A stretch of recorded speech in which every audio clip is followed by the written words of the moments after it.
Right then, the topic, as announced, is GData's mail security. And I hardly need to convince anybody here that email protection these days is not a commodity, but a necessity, and a vital necessity at that one, I'd say.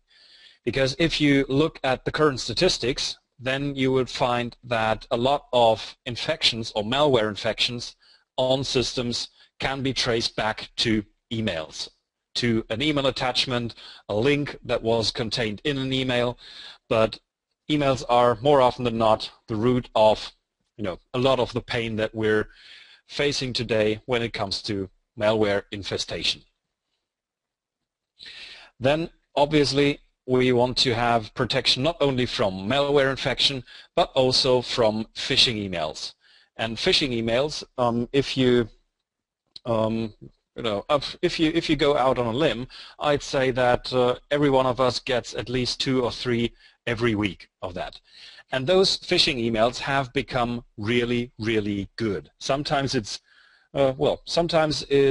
pretty hard to, immediately say, well, okay, that's a legitimate email, and that is not a legitimate email.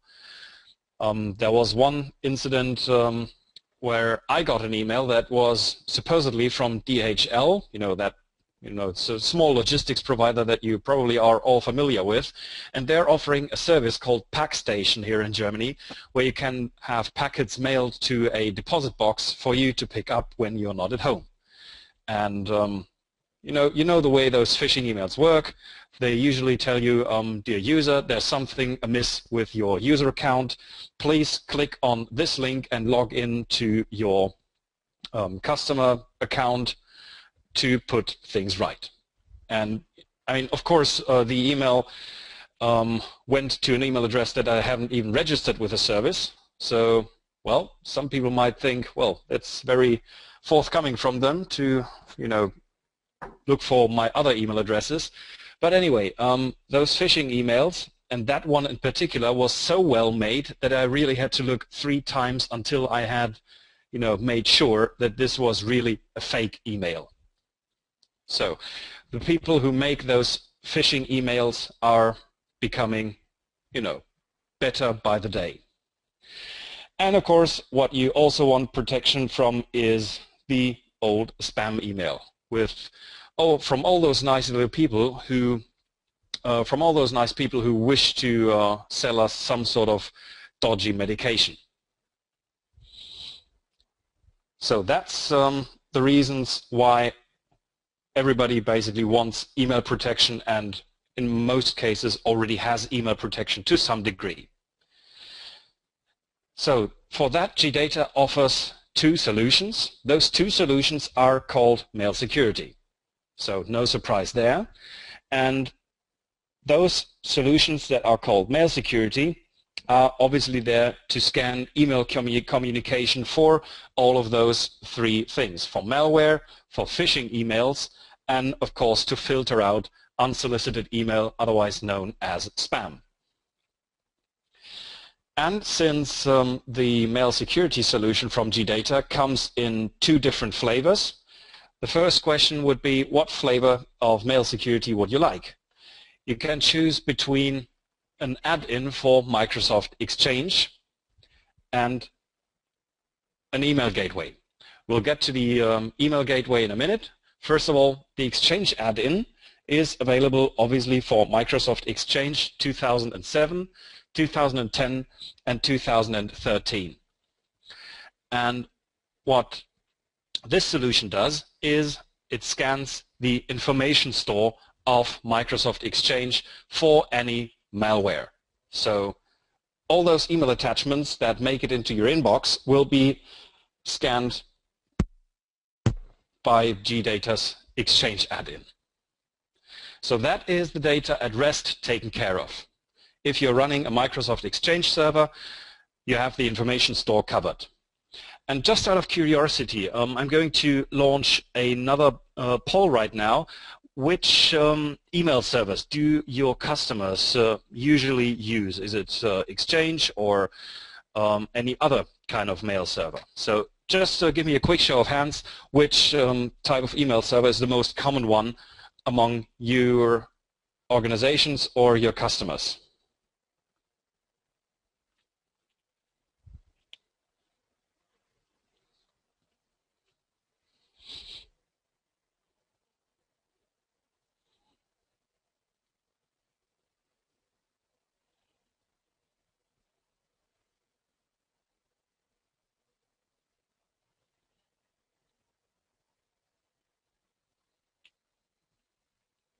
Okay, so we have a sort of balance between the people who use Microsoft Exchange and those who use some sort of other email server solutions.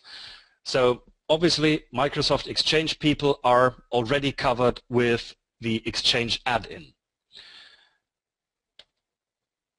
Of course, this is not the only thing that you can do to protect your emails, because the other flavor of mail security, which is the email gateway, is compatible with any email server, whether it's a Windows-based one like Exchange or HMail server, whether it's Lotus or some Unix-based solution, or in fact any other kind of email server.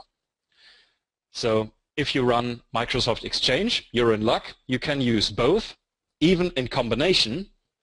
So you can have the information store protected by the Exchange add-in and regular scans of the email database, and you can also use the email gateway to scan all the data while it is in transit. So all the data that is flowing into and out of your email server can be monitored by GData's Mail Security Gateway. And of course, it scans for malware, it scans for spam messages, it contains a language filter, and it contains a number of other filters, among which are black, white, and gray listing.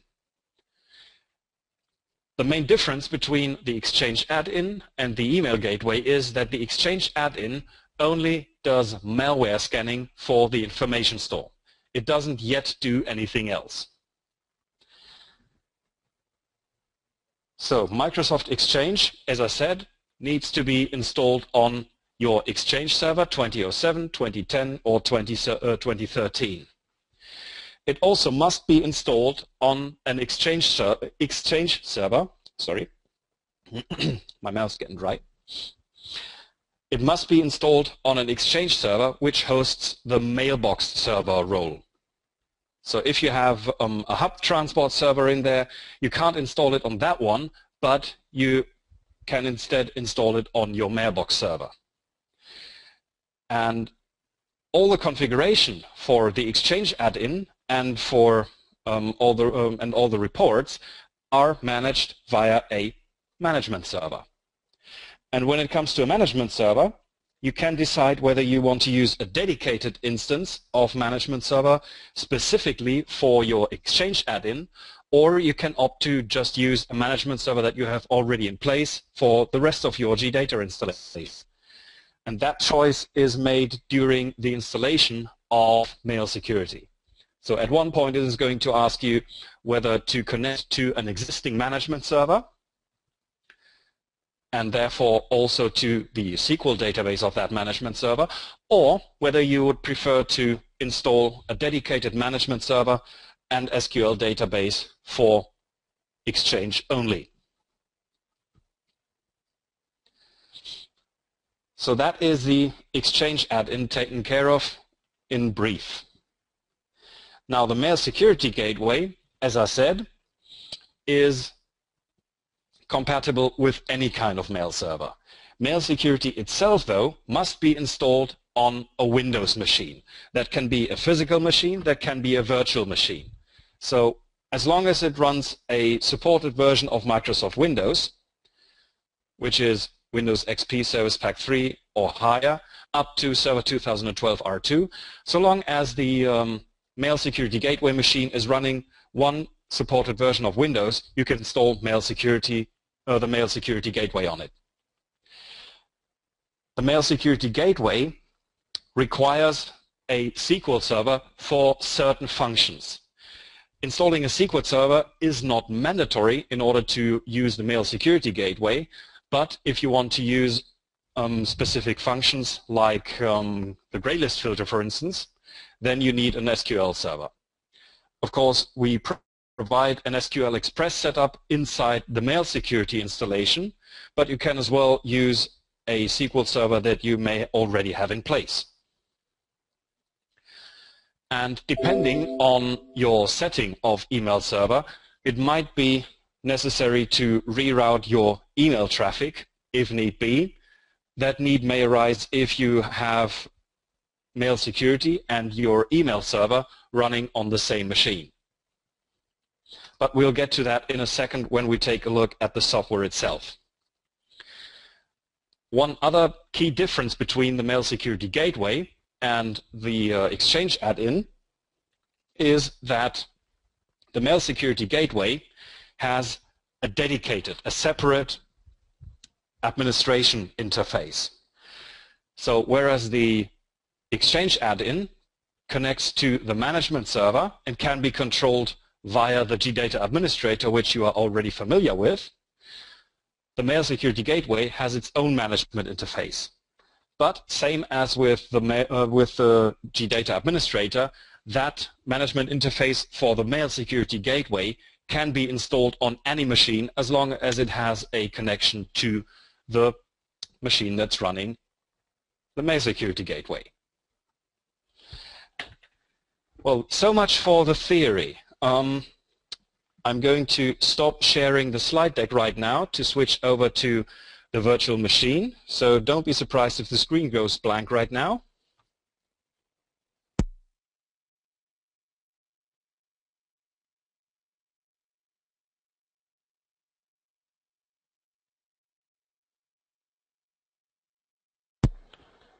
There we go.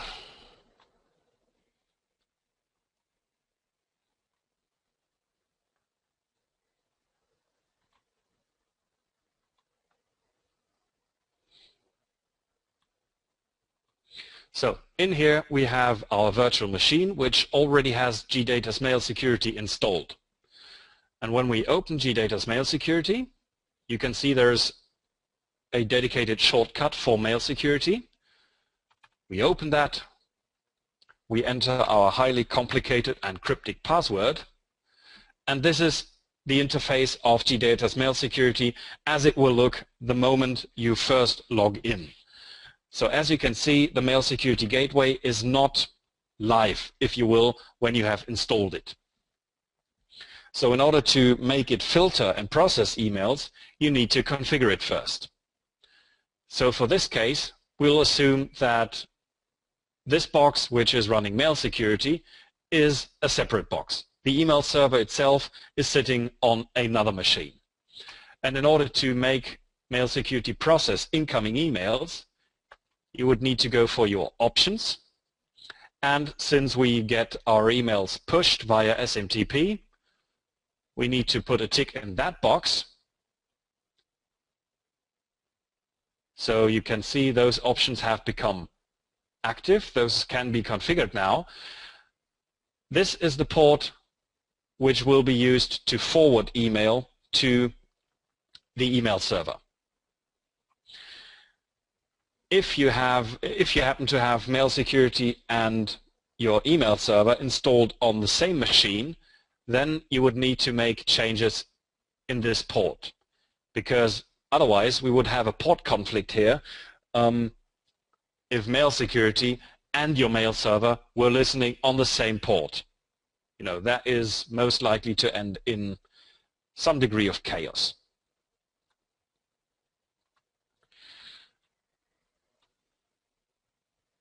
So then we can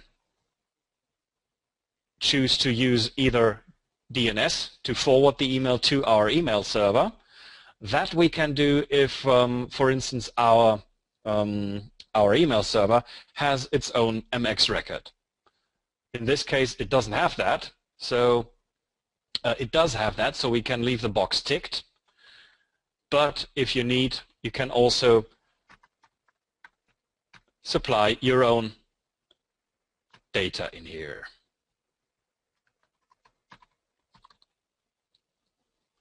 So, and if that's the port that the server is listening on, then You can leave it at that, or you can enter any other port there which is configured to receive traffic on your email server.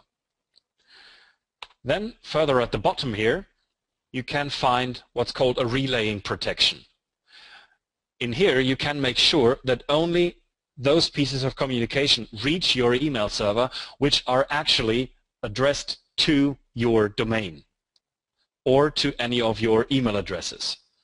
So if we supply the domain examplecode.com here, it will only accept emails that have a recipient address with the domain examplecode.com.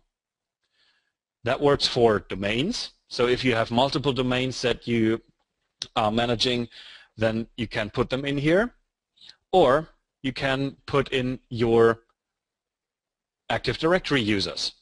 So what this function does is, as soon as you supply your domain controller, your base DN, and your login credentials, you can have Mail Security pull a list of all the email addresses from your user database and put it into the relaying protection dialog of Mail Security. So automatically this function will only make Mail Security accept emails which are destined for one of those recipients. All other emails will be rejected if they are not in that particular list. And you can also import and export your own list. The settings for outgoing emails are also, I would say, pretty much straightforward. You just need to put a tick in the box, and this is the port on which Mail Security is going to excuse me, is going to listen for any emails that are destined for somebody else, so destined for the outside world. So not really anything surprising in here. And as soon as we hit apply, you will see that those options here jump to enabled. And that already is the very basic configuration for GData's Mail Security. But Mail Security does a lot more than just malware scanning. You probably have seen it up here already. Those are the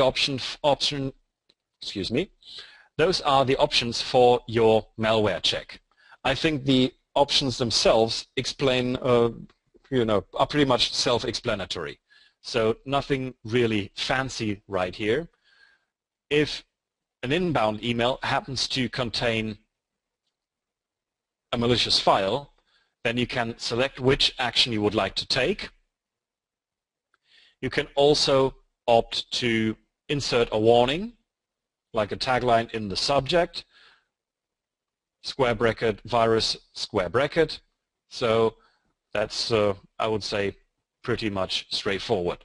You can also configure an email address which should receive a notification if a malicious email attachment was detected. In that case, I've called this spamadmin@examplecode.com. So you can fill in there whatever you need. And down here you have an option that says report virus results to GData management server. Now, as I said, the management of all the settings still takes place from this separate management interface. The only thing that is reported to the management server will be any findings of malware that Mail Security happens to detect in any incoming emails. Those are then forwarded to the management server.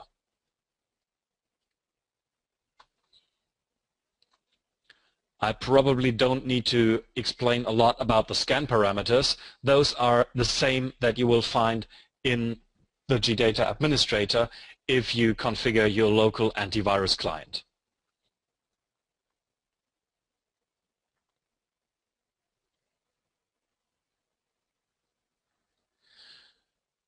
So that's malware protection. But of course what Mail Security is most commonly used for is spam filtering. And the spam filter can be set to react in different ways if it comes across a spam message. It can deliver the email, and just insert a warning, for instance, in the subject, like so. So if you see the tagline spam in your email subject, then you know that is being inserted by the Mail Security Gateway. You can also forward that email to a specific email inbox. Some organizations do it like this. They set up a dedicated inbox for just such cases where it's not entirely sure whether an email is actually spam or not, but where you are reluctant to, just delete all those dodgy emails right off the bat, because there still might be some emails in there that have landed there by accident. So that is your safety line then, if you will. Or as a consequence, if the email is most definitely spam, then you can have the email rejected. The user will never get to see the email and it's just dropped.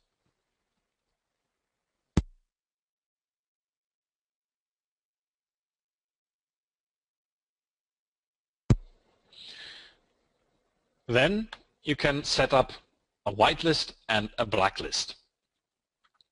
So if you add a certain email address or domain to the whitelist, the spam filter is automatically disabled for those specific email addresses or domains.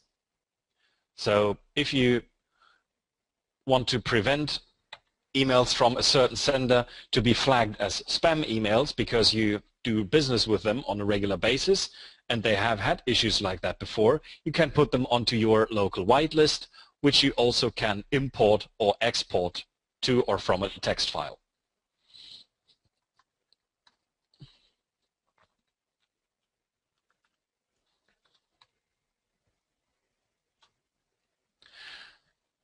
The same is true for your blacklist. So once you put an email address or a specific domain onto your blacklist, all emails from that particular sender address or from that particular domain will automatically be treated as spam.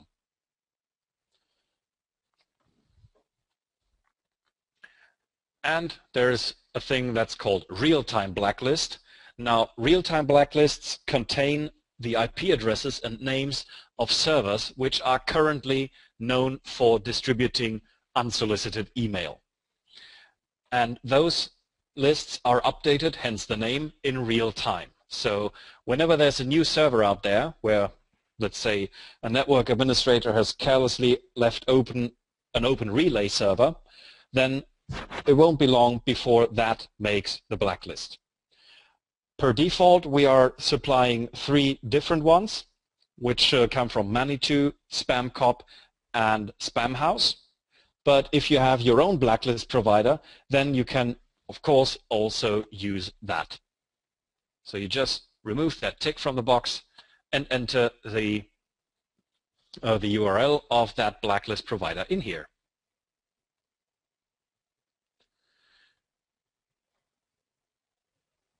Now, if it comes to the spam filter, let me give you a little bit of background here. The spam filter works on a score-based system. Those score-based systems, if you have worked with something like Spam Assassin before, then you'll be familiar with the concept. So each email gets a certain score based on different criteria. Those criteria can be found in the advanced settings of the spam filter. So those values that you see here make up the score of one particular email. So as you can see, if the sender IP is listed on one of our real-time blacklists from either Manitou or SpamHouse or SpamCop, then it will get assigned a certain score. In this case, if the sender server is listed on blacklist number 1, it gets assigned a score of 9. If the message ID happens to be empty, that will make another 5 points, so we're at 14. Now if the sender domain is invalid, that will add another 6 points. So we're at 20 points right now.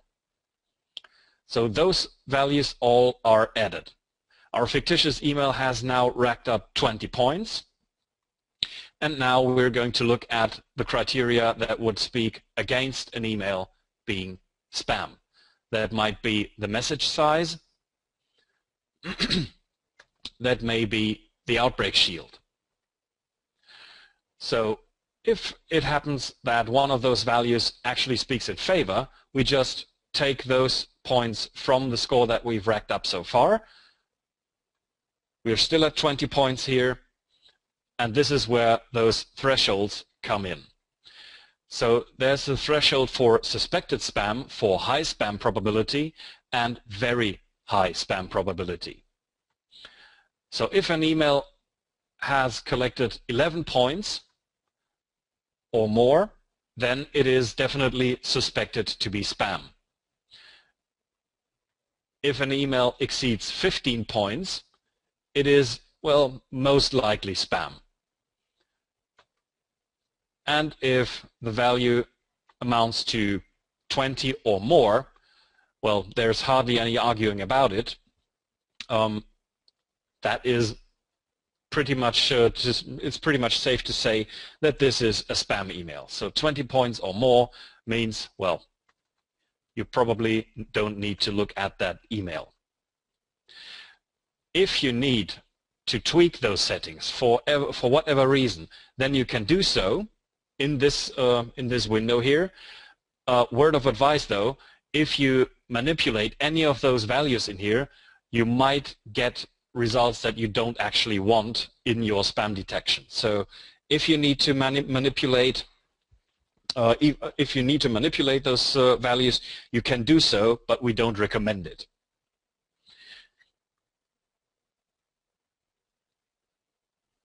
So that's the malware filter and the spam filter taken care of. But I mentioned that there is a variety of other filters as well. Let's take a look at them. For instance, you have what's called, let's take the gray list filter. Gray listing, if you're not familiar with the term, gray listing exploits a mechanism which the senders of spam emails use in order to get their messages across. So unlike a whitelist or a blacklist, which is, if you will, a binary approach, so it's allowed or it's not allowed, a gray list filter will make a more fine-grained determination whether or not an email is legitimate or not. The usual spam sender will only try to send his email once. And either it's received or it's not received. If it's received, well, that's fine. If it's not received, if the email is rejected or dropped, then, well, big deal, we'll just go over to the next one. And this is where the gray list filter comes into play. Now, our mail security gateway sits there working away happily. An email comes in from a certain sender. We don't know yet whether it's a spam email or not. So what the gray list filter does is it receives the email and then gives back a reply to the last sending server who transmitted the email into our system. Sorry, mate, I'm busy right now. Please come back in 5 minutes and deliver the email again. And a legitimate email server will do that. It will say, all right, not a problem, I will do that, and wait its 5, 10, 15 minutes, and then try to redeliver the email.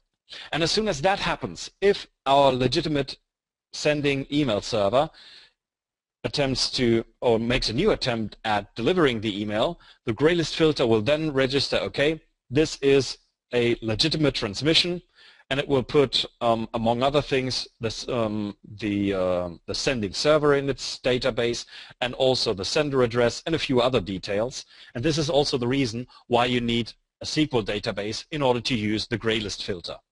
So the gray list filter is sort of a holding area for emails that are, not yet decided upon whether they are legitimate or not. Again, it depends on your email provider whether you need to do gray listing or not. Some email providers do a pretty decent amount of filtering already, so you probably don't need to do that to that extent. But if you are running your own show and have your own email server with an MX entry, then, well, you probably want to look into setting up a gray list filter. And if there is regular communication back and forth between your previously unknown sender and yourself and your domain, then this process of verifying whether or not the email is a legitimate one by the gray list filter will not take place again for, in this case, 30 days. So if you have communication on a regular basis with that particular sender, then the sender will only need to go through that verification process every 30 days. And this verification process, when you are getting set up with it, you probably are going to have a few minor delays in email delivery, but they shouldn't be more than, I would say, 15 to 20 minutes, but only for the first setup of the gray list filter. After that, everything should be running smoothly.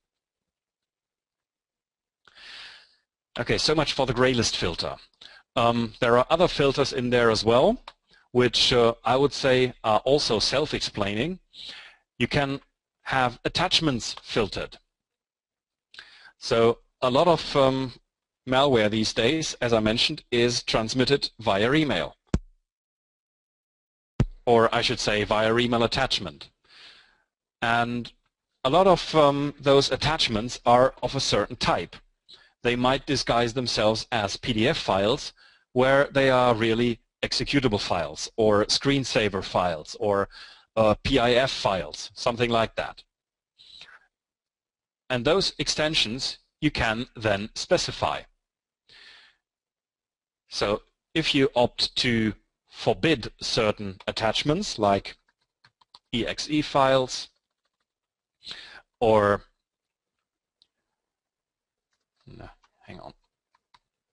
exe files or I don't know, screensaver files or any other format that might be abused for malicious purposes, you just enter the extensions in here and that is pretty much it.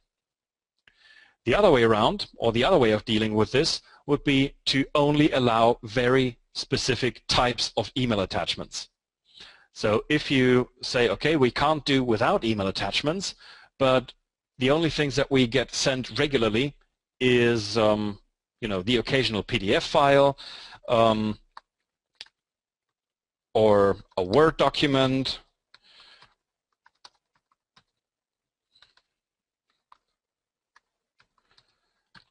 you can then just go and put those extensions in here, and those are then still whitelisted. They are still going to be scanned by your virus scanner, but they are not automatically blocked.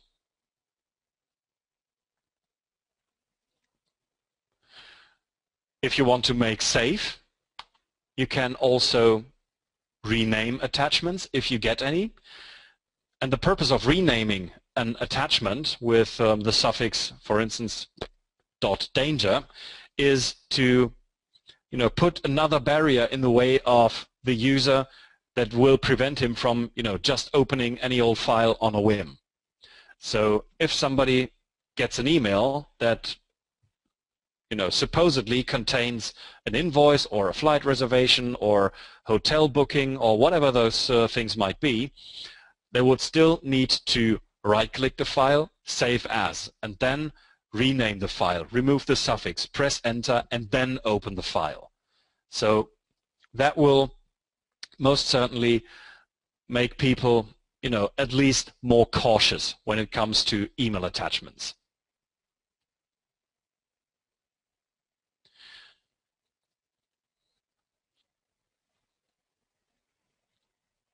Oh yeah, we obviously have a language filter, and if you want to prevent emails in a certain language from reaching your systems, then you just need to put a tick in the box for each language which you would not like to have communication in.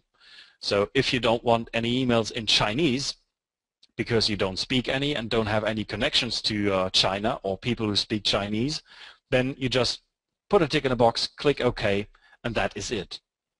By the way, if there are any people here from China, there is no offense meant at all. I'm just using this to make a point. I could just as well have used, I don't know, Dutch or German. Or, as the case may be, Klingon, but I think you get the point. So whichever language you don't want, if you don't want anybody to send emails to you in Klingon, then you just put a tick in the box, click OK, and that is then pretty much it. By the way, Klingon is not a joke. That actually works. So it's pretty nice to see that there are still some fellow geeks in our development department. Joking aside, there are other filters in there, for instance, for external references. I mentioned earlier in this presentation links in emails. So if an email contains a link, that link will then automatically, that link will automatically then be disabled. So nobody can accidentally anyway click on a link because it's been stripped out. So especially useful if you are receiving a lot of phishing emails which want to trick you into visiting a certain website and giving up your, I don't know, your social security number, your PayPal account, your Facebook, your whatever. Okay, I think this is pretty much all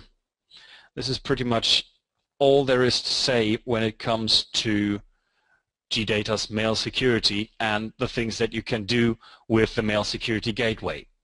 When it comes to the Exchange add-in, there are no surprises there.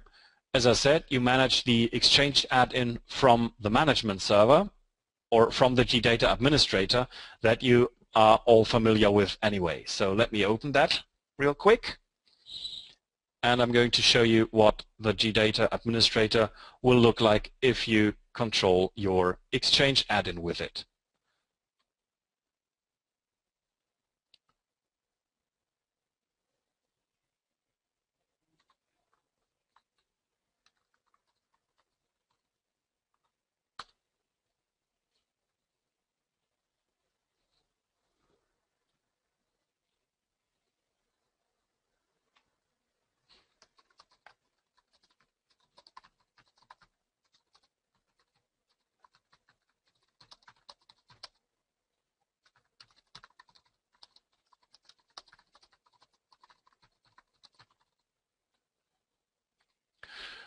Okay, so here we have our management interface, and down here you will see a separate node that says Exchange, and that is where all your Exchange servers are listed if you have, multiple Exchange servers.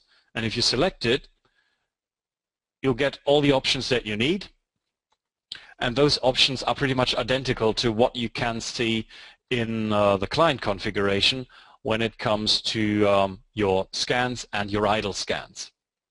So usually there is an on-access scan, so as soon as you try to open an element, it will automatically be scanned.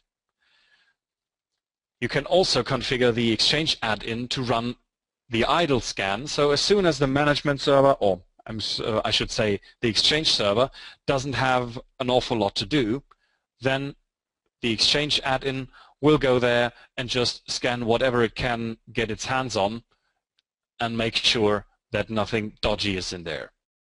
And you can also limit the time frame during which the idle scan can be run.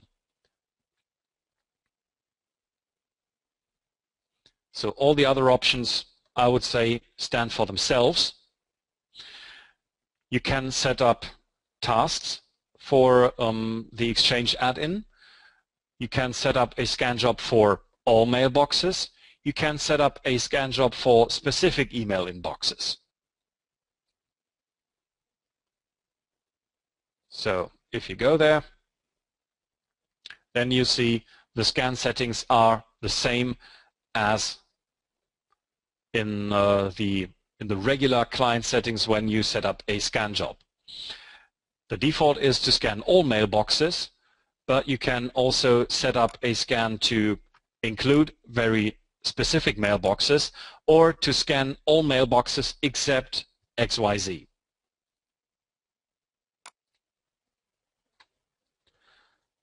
So the reports can be found here, and the reports are basically going to look the same as they do in the regular client report interface, except that in reported by, it will tell you that it was the Exchange add-in. But the rest of the data is pretty much the same.